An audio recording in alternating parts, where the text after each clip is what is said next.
Un viaje sin distancia, por Robert Schoch. La capacidad de Judy para tapar su vacío existencial y la ausencia de realización que sentía por aquel tiempo, en 1975, era igualmente milagrosa. Superficialmente su vida era todo lo que ella hubiera deseado. Su trabajo era desafiante y divertido. Toda su familia compartía sus intereses y sus consejos y servicios eran buscados por gente de todo el país. Pero le faltaba algo vital y esto le producía un profundo dolor. Mi situación comenzaba a causarme dolor físico. Contraje una grave úlcera péptica. Sabía muy bien el efecto que las emociones pueden tener en el bienestar físico, pero ese conocimiento no hacía que cambiaran los síntomas. De hecho, el conocimiento de que me estaba haciendo aquello a mí misma me hizo sentirme aún más frustrada. Buscaba una y otra vez las respuestas que me ayudasen a salir de la prisión que yo misma había construido, pero no encontraba ayuda alguna. Todo lo que sabía era que a pesar de todos los aspectos que tenía el trabajo que estaba realizando, no había ni un solo proyecto que no me dejara con la sensación de que daba una respuesta incompleta, de que faltaba algo. Respetaba y apoyaba el enfoque científico y lo creía totalmente necesario, pero no estábamos tocando ninguno de los aspectos espirituales, aunque supiéramos en todos los proyectos, en especial con los relacionados con la curación, que tratábamos con principios espirituales una y otra vez. En aquel momento comencé a tener sueños, que fueron la continuación de mi primera experiencia mística. Esta vez parecía haber en ellos un mensaje que me dejaba con una sensación de amor universal omniabarcante, cercana al éxtasis, aunque este sentimiento era efímero y no podía mantenerlo. El contraste que había entre los sentimientos que experimentaba en sueños y los que tenía cuando estaba despierta y activa era como un poco desgarrador. Aunque mi marido y mis hijos no se quejaban, sabía que mi estado mental nos hacía sufrir a todos. Me sentía deprimida y quería cancelar el compromiso adquirido 2 meses atrás de dar el discurso introductorio a la conferencia sobre fotografía Kirlian que tendría lugar en la Academia Médica de Nueva York. Ahora que había llegado la hora, tenía unas ganas desesperadas de no hacer aquella presentación y sin embargo sabía que no podía evitarlo de ninguna manera. Aquel día me arrastré a mí misma hasta el lugar en que se celebraba la conferencia e hice un discurso de 25 minutos sobre la sanación y la importancia de atraer métodos de curación no tradicionales hacia la práctica médica habitual.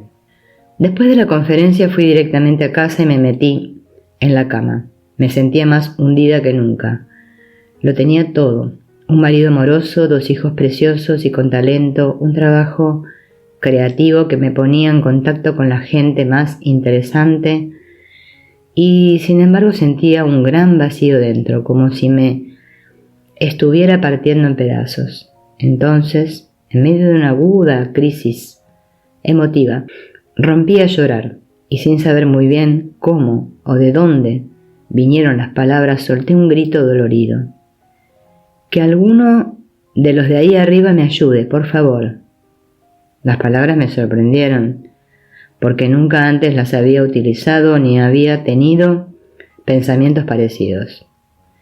2 días después, hacia las 9 de la mañana, sonó el teléfono.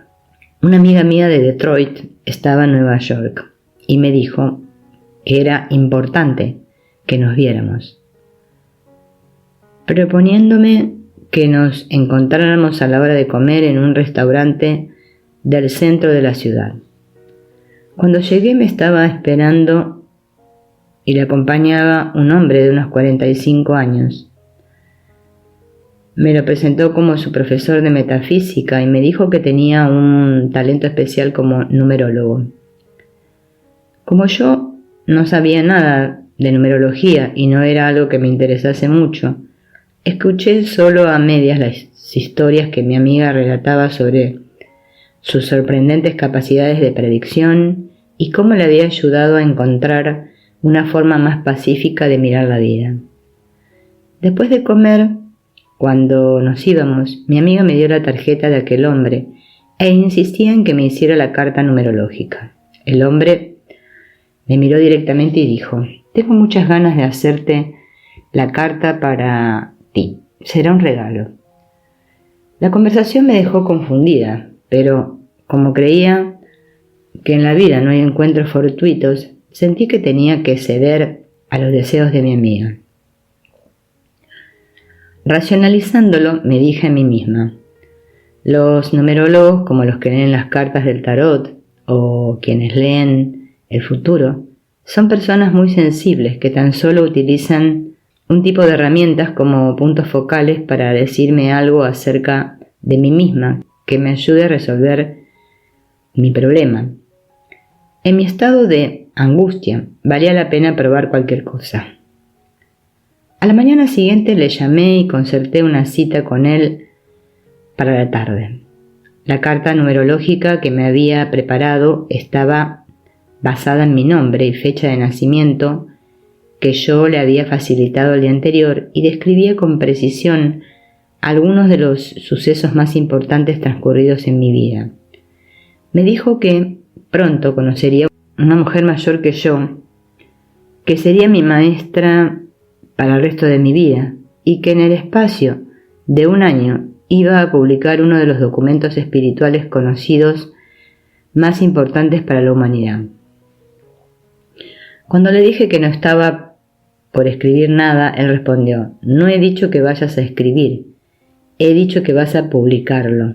Le dije que era ridículo porque no estaba en el negocio editorial. Él sonrió cálidamente y simplemente dijo: «Ya lo verás». A la mañana siguiente me despertó una llamada de mi amigo Douglas Dean, el presidente de la conferencia en la que había dado la charla unos días atrás. Douglas me dijo que tenía 2 razones para llamarme.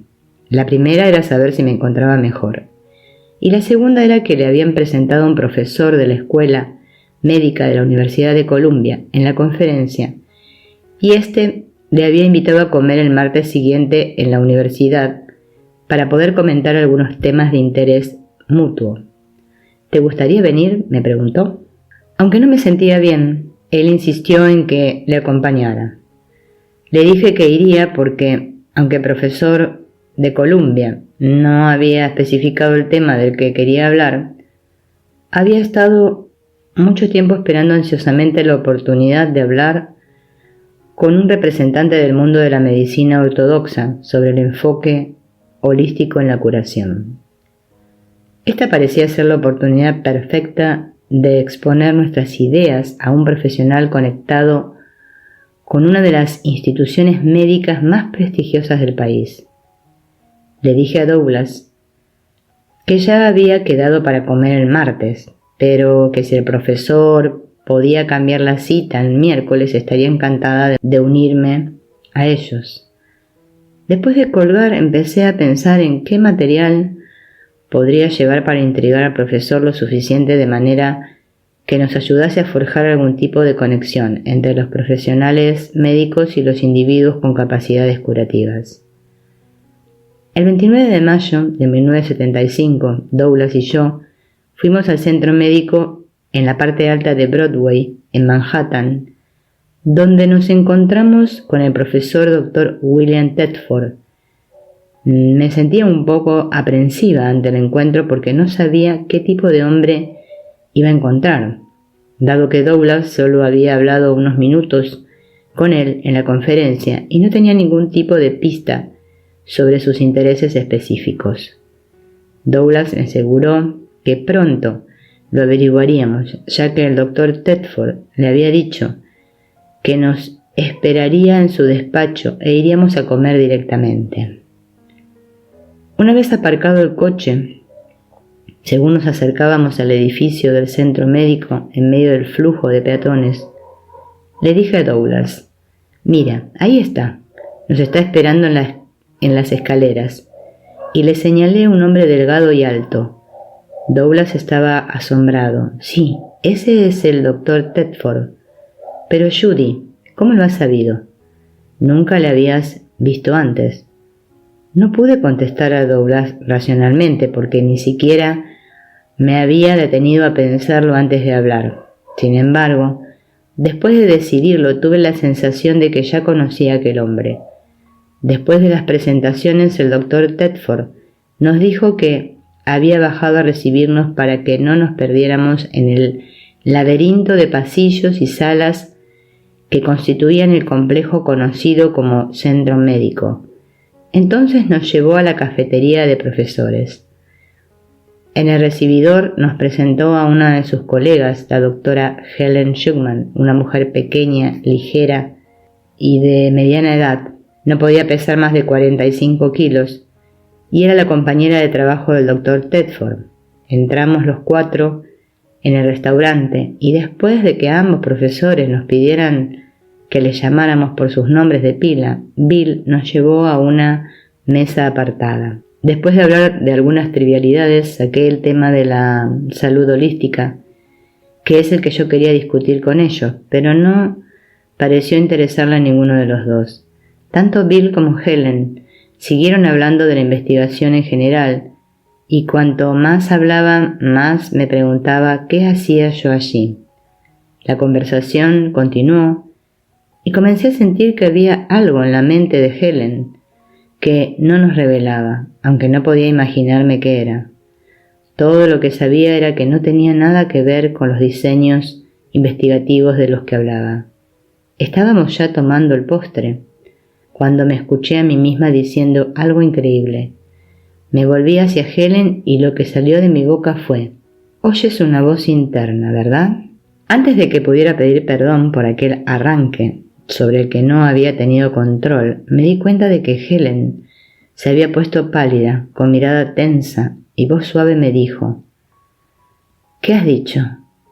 Bill interrumpió echando silla hacia atrás y diciendo: «¿Por qué no vamos todos a mi despacho? Creo que estaremos mucho más cómodos allí». No sabía si repetir o no lo que había dicho a Helen, pero inmediatamente me di cuenta de que no tenía que preocuparme de ello, porque al salir del restaurante me percaté de que Bill quería caminar a solas con Helen y que Douglas y yo debíamos seguirlos. Fueron hablando entre ellos hasta que llegamos al despacho donde nos presentaron a su socio, el doctor Kenneth Wapnick. Entonces Bill cerró la puerta con pestillo y preguntó en voz baja: «¿Podéis mantener en secreto todo lo que aquí se diga?». Tanto Douglas como yo se lo aseguramos, aunque no sabíamos cuál sería el contenido de aquel secreto. Bill y Helen pasaron las 2 horas siguientes contándonos la historia de los últimos 10 años.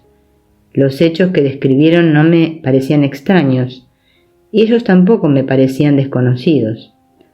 De forma inexplicable, me sentía reunida con viejos amigos míos, y lo que decían me parecía muy natural, como si fuera la continuación de los sucesos con los que ya había estado conectada. Toda la escena estaba bellamente orquestada. Allí estaba yo, sentada en un prestigioso centro médico con personas muy creíbles en sus profesiones científicas, pero en vez de discutir sobre prácticas de salud holística, lo que hacía era contener la respiración esperando ver el documento metafísico que habían transcrito en secreto. Le pregunté si podía leer aquel material. Bill abrió su archivador y, tomando 7 grandes carpetas del tipo que usan los estudiantes de doctorado para sus disertaciones, las puso sobre el escritorio. «Aquí está», dijo, 1500 páginas, un curso de milagros. Me sentí electrificada. Cogí la primera carpeta que contenía el texto y a medida que la abría mis ojos se dirigieron a la introducción. «Este es un curso de milagros. Es un curso obligatorio. Solo el momento en que decides tomarlo es voluntario.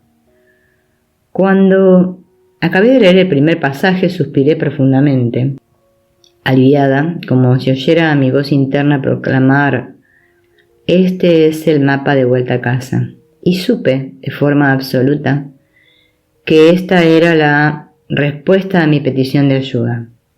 Helen y Bill tenían programada su asistencia a una reunión del personal aquella tarde y tuvieron que acabar su reunión con Judy y Douglas antes de lo que hubieran deseado.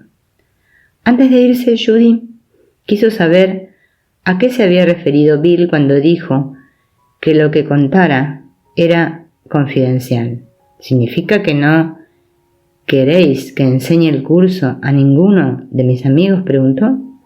No, dijo Bill. Estamos seguros de que el curso no se ha hecho para ser mantenido en secreto. Simplemente no queremos que nuestros nombres aparezcan conectados con él de ninguna forma. Ya ves, querida, dijo Helen, sería muy difícil intentar explicar a nuestros colegas cómo ocurrió todo esto. Bill y yo, desde luego lo entiendo, interrumpió Judy. Sin embargo, es aún más importante, añadió Bill, que este material se presente por sí mismo. No necesita que ninguna personalidad se relacione con él. Ya hay demasiados cultos a la personalidad y este curso no debe ser la base de otro más. Helen y yo no sentimos que podamos presentarlo porque no lo demostramos adecuadamente.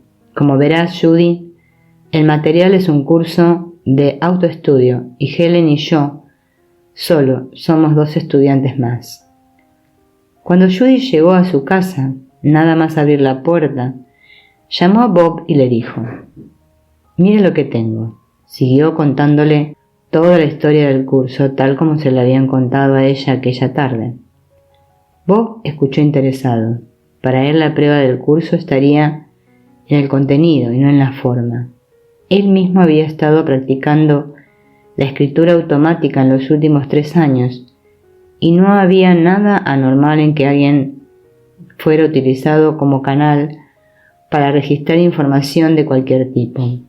En lo relativo al contenido, de momento no sentía deseo especial de lanzarse sobre sus 1500 páginas.